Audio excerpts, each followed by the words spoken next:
Prema posljednjim podacima na području općine Zenica registrovano je 296 divljih deponija smeća, a samo tokom ove godine općina je uspjela očistiti 35 lokacija.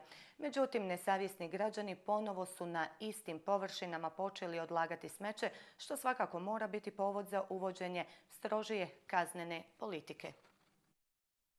Općina Zenica u proteklom periodu je izdvojila značajna sredstva za uklanjanje divljih deponija, ali suštinski stanje na terenu nije značajnije promijenjeno.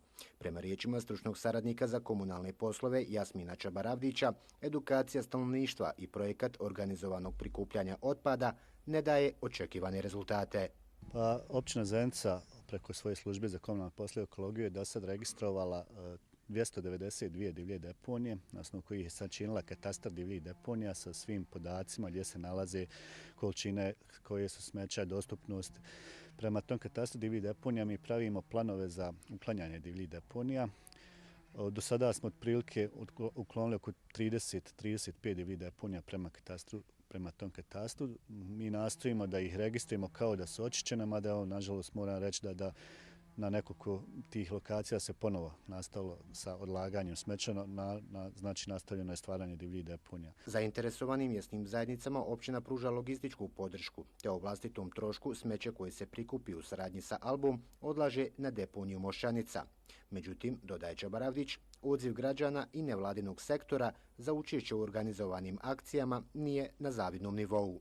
Moglo bi to dosta biti bolje. Stvarno imaju 2-3 nevladine organizacije koje često i dolaze i nama i sa upitima i s traženjem kakvih vidova pomoći. Mi ne možemo davati novčana sredstva više nego što imamo na raspolaganju, znači sve u skladu s našim mogućnostima, ali eto svaki vid ovakav da dogovorimo sa Albom ili sa Mošćancom da se odloži, to nije problem. Jedni od rijetkih koji učestvuju su aktivisti neformalne grupe Opstanak u Bosni i Hercegovini, koji su danas organizovali akciju čišćenja divlje deponije u mjestu Urije, Gornja Zenica.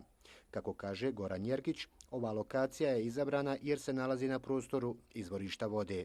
Udruženje građana, odnosno neformalna građanska grupa Opstanak u BiH radi jedan projekat, a to je uklanjanje divljih deponija na način da lokalno stanovništvo koje je praktično napravilo te divlje deponije i ukloni ih.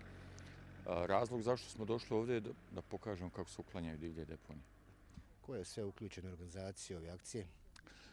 Dakle, neformalna grupa Opstanak u BiH uz pomoć NDI-a sa našim poznanicima, prijateljima. Trenutno, recimo, imamo sindikat iz Kosu koji su naši prijatelji koji su došli da nam pomognu, odnosno da isprate ovu aktivnost. Učesnici akcije slažu se da edukacija stanovništva i uvođenje projekta organizovanog prikupljanja otpada ne daje očekivane rezultate, jer se na očišćenim površinama ponovo deponuje smeće.